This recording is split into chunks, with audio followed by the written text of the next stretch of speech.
ஓம் ஸ்ரீ கல்கி அகத்தீசாய நமோ நமக.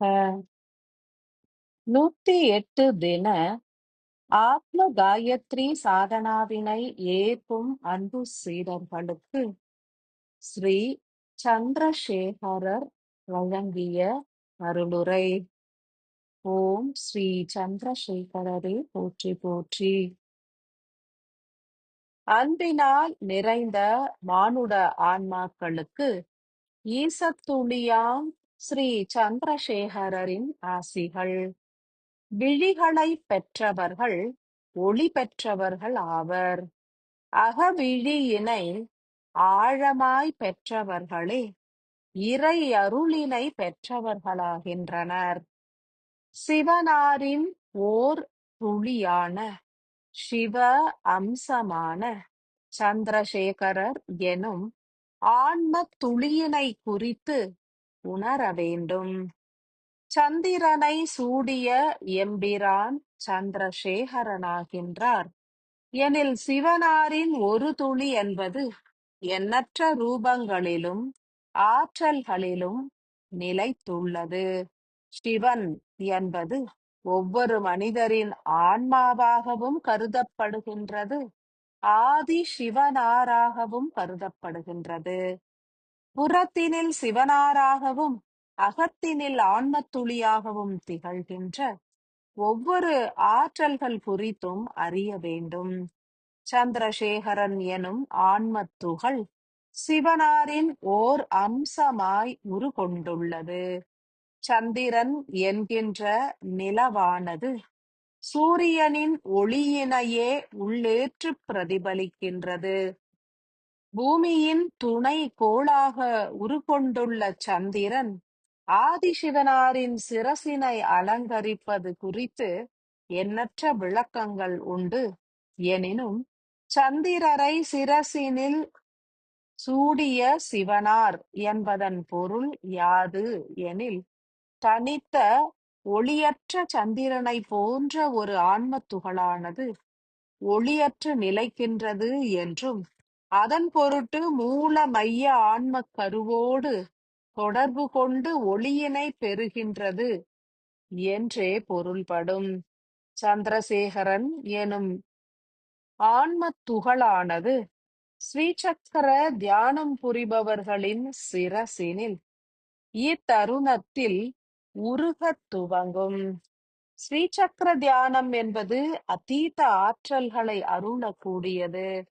அறிந்தும் அறியாமலும் புரிந்தும் புரியாமலும் பலரும் அகத்தியரின் அருளினை ஏற்று ஆதி காமாட்சியின் ஆற்றல்களையும் பெற்று இத்தருணத்தில் பூஜித்து வருகின்றனர். ஆற்றுகின்ற செயலின் தன்மை குறித்து அறிய வேண்டும். ஆதி சக்தியின் ஒடுக்கத்திற்காகவும் ஆதிசிவனாரின் விரிதல் எனும் நிகழ்விற்காகவும் பூஜிக்கப்படும் ஸ்ரீ சக்கரங்கள் யாவுமே இத்தருணத்தில் இப்பூமியில் பெரும் மாற்றங்களை உருவாக்கி வருகின்றது. 108 ஸ்ரீ சக்கரங்கள் ஒத்த தருணத்தில் ஒரே வழிபாட்டு முறையினில் பூஜிக்கப்பட்டால் சக்திகளின் ஒடுக்கம் என்பது நிகழும். இத்தருணத்திலோ 108 எனும் எண்ணிக்கையினையும் கடந்து எண்ணற்ற அகத்தியரின் சீடர்கள் ஒருநிலை கொண்டு பூஜிப்பதன் காரணத்தினால் தேவியர்களின் ஒடுக்கம் துரிதமாய் நிகழ்கின்றது. சிவனாரின் விரிதலும் துரிதமாய் நிகழ்கின்றது. ஸ்ரீ சந்திரசேகரன் எனும் நாமம் ஏற்ற சிவனார் எவ்விதம் உங்களது பூஜைகளின் மூலம் விரிவார் என்றும், விரிந்த பின்னர் ஆற்றக்கூடிய செயல்கள் யாதென்றும் அறிந்திடுக. மெய்யுணர்வினில் ஏற்க வேண்டும் எனில் நம்பிக்கை கொண்டு சத்தியம் உணர்ந்து செயல் புரிய வேண்டும். ஆத்ம காயத்ரி மந்திரம் என்பது கலியுக எல்லையில் வாழ்கின்ற மனிதர்களுக்காகவே உருவாக்கப்பட்ட பிரபஞ்ச பேரொளி எனப்படும் உன்னதமான ஓசையாகும். முதன்மையாக ஒவ்வொருவரது ஆன்மாவாகிய சிவனும் விழிப்புணர்வினை பெற வேண்டும். விடுதலை அடையும் மார்க்கத்தினை உணர வேண்டும். ஆன்மா விழிப்புற்று இயங்குவது என்பது யாதெனில், விழித்து விடுதலையாகி இயங்குவது என்பதாகும். அன்பு ஆன்மாக்களுக்கு ஸ்ரீ சந்திரசேகரன் எனும் சிவ அம்சமான யாம் மிகவும் எளிமையாக தாத்பரியங்களை எடுத்துரைக்கின்றோம். ஏனெனில் 108 தினங்களுக்கு ஸ்ரீ சக்கரத்தினை ஏற்று கலியுக எல்லையில் எவராலும் தொடர் செயலாய் பூஜிக்க இயலாது. எத்தருணத்தில் எவருக்கெல்லாம் கலி அகன்றுள்ளதோ, எவரெல்லாம் இறைவனின் ஒளிப்பாலத்தோடு ஐக்கியம் அடைந்துள்ளனரோ, அவர்கள் மாத்திரமே ஸ்ரீ சக்கர தியானத்தினை தொடர் செயலாய் 108 தினங்களுக்கு ஏற்க இயலும். ஒரு மண்டல காலம் ஏற்றாலும் உத்தமமே. எனினும் இப்பிரபஞ்ச பேராற்றல்கள் யாவும் யுக மாற்றத்தை நிகழ்த்துகின்றன எனில், அதற்கான மூல காரணம் சிவ ஆற்றல்கள் எனப்படும் அதீதமான காந்த ஆற்றல்கள் இப்பூமியினை நிறைத்துள்ளது என்றே பொருள்படும். ஆதி சிவனார் என்பவர் ஸ்ரீ பிரம்மா, ஸ்ரீ விஷ்ணு மற்றும் ஸ்ரீ ருத்ரன் ஆகிய முப்பெரும் சக்திகளுக்கும் அதிபதியாவார். அவரது தவ காலம் முடிவடைந்து இயங்கு காலம் உதித்துள்ளது. அதன் பொருட்டே இப்பூமியில் உன்னத ஆற்றல்கள் பெருகுகின்றன. சூரியனிலிருந்து ஒளி பெறுகின்ற சந்திரனை சிரசினில் சூடியவர் எனும் நிலை குறித்தே அறிந்திடுக.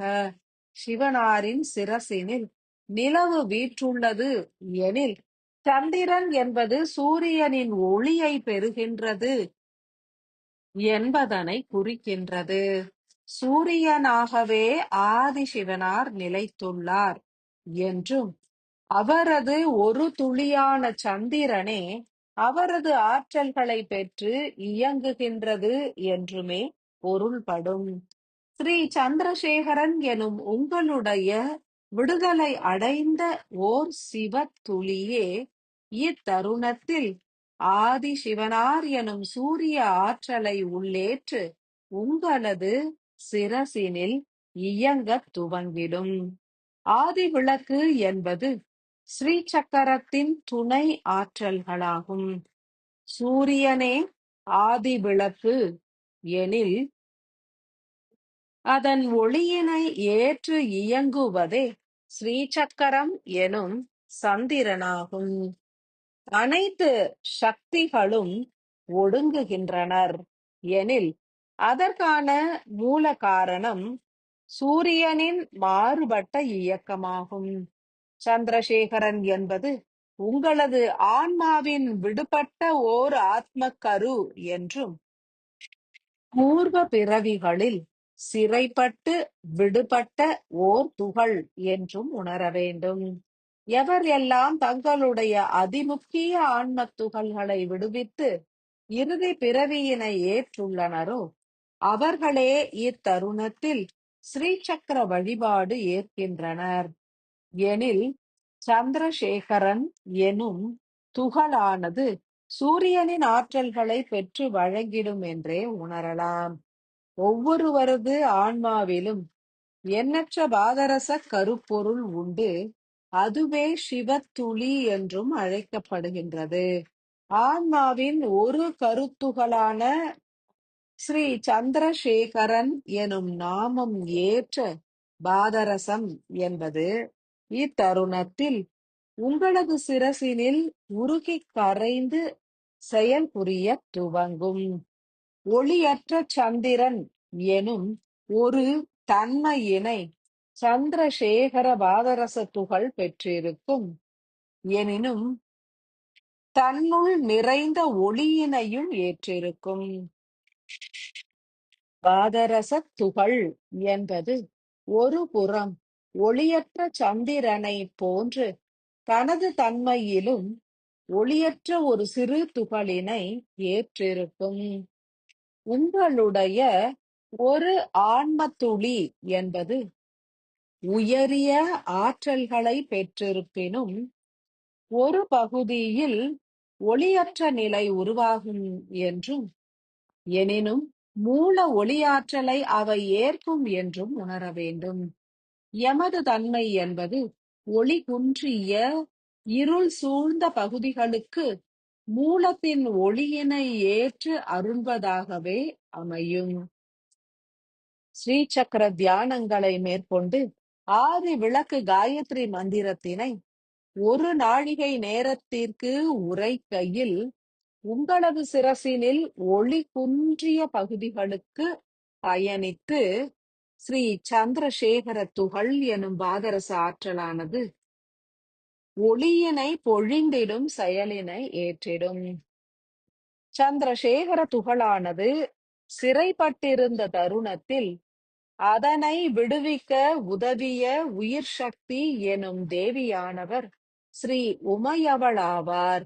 ஆதி சக்தியின் ஒரு துளியான உமையவளின் ஒடுக்கத்திற்காக சந்திரசேகரர் மீண்டும் சிரசினில் பரவி செயல் புரிவார் எனில் ஸ்ரீசக்கர காயத்ரி மந்திரத்தினை உரைக்கையில் உமையவளின் அக்னி ரூபத்தினை காண வேண்டும். சந்திரசேகரர் தனது குளிர்ந்த தன்மையினை உட்செலுத்தி உமையவளாம் சக்தியினை ஒடுக்கி பிந்துவில் நிலை நிறுத்துவார். எண்ணற்ற சக்திகளும் உடன் ஒடுங்கும். ஸ்ரீ லக்ஷ்மி தேவியின் பல துகள்களும் ஆதிபராசக்தியோடு இணைந்து ஒடுங்கும். எனினும் அதிமுக்கிய செயலாற்றுபவர் ஸ்ரீ உமையவளே ஆவார். ஆதிவிளக்கு காயத்ரி என்பதே சக்திகளை பிணைக்கும் மந்திரமாகும். இதனை உணர்ந்த பின்னர் பற்பல அக்னி துண்டுகள் சிரசினில் உருவாகி ஒன்றிணைவதனை உணரலாம். மந்திரம் உரைத்த பின்னர் சில மணித்துளிகள் அமைதியாய் வீற்றிருக்கையில் உமையவளின் ஒளியானது அக்னியாய் உருமாறி சந்திரசேகர துகளோடு கலப்புற்று ரசவாத நிகழ்வுகளை உருவாக்குவதனை உணர்ந்திடலாம். அந்நிகழ்வினை உணர்கின்ற தருணத்தில் சிரசினில் வியர்வை துளிகள் உருவாகும். மேலும் உடலானது குளிர்ந்து காணப்படும். சிரசானது சூடு எனும் தன்மையினை ஏற்றிட உடல் என்பது குளிர்ந்து காணப்படும். இதனை உணர்வு கொண்டு உணர இயலும். இன்றைய தினம் முழுவதுமே சிரசில் சூடேற்றமும் உடலில் குளிர்ச்சியும் பரவுவதனை உணரலாம். ஸ்ரீ சந்திரசேகரரின் ஆற்றல்கள் உடல் முழுவதும் பரவினால் ஆன்மாவின் ஆற்றல்களை ஏற்று உடலினில் செலுத்தும் உன்னத நிகழ்வு நிகழ்ந்தேறிடும். ஸ்ரீ சந்திரசேகரன் எனும் சிவ ஆற்றலை வழிபட உடல் மற்றும் சிரசின் கழிவுகள் எனப்படும் இருள் விலகிவிடும். உடற்பிணிகள் நீங்கும். தேகம் பொலிவுறும். ஒரு விதமான வெண்மையான ஒளி உடலில் பரவும். சந்திரசேகர துளி என்பது விரிந்து செயல் புரிந்தால் உங்களது எண்ணம், சொல், செயல் ஆகியவற்றில் உள்ள இருள் என்பது விலகும். என்னால் இயலாது, வெற்றி கிட்டாது, பயன் இல்லை போன்ற எண்ணங்கள் மறைந்துவிடும். எச்செயலும் எளிது என்று தோன்றும். சிரசின் ஒளியே அனைத்திற்கும் மூல காரணமாகிவிடும். உணர்வினால் ஏற்று சந்திரசேகரரை துதித்து உன்னத நிலைகளை எய்திடுங்கள். பூரண ஆசிகள்.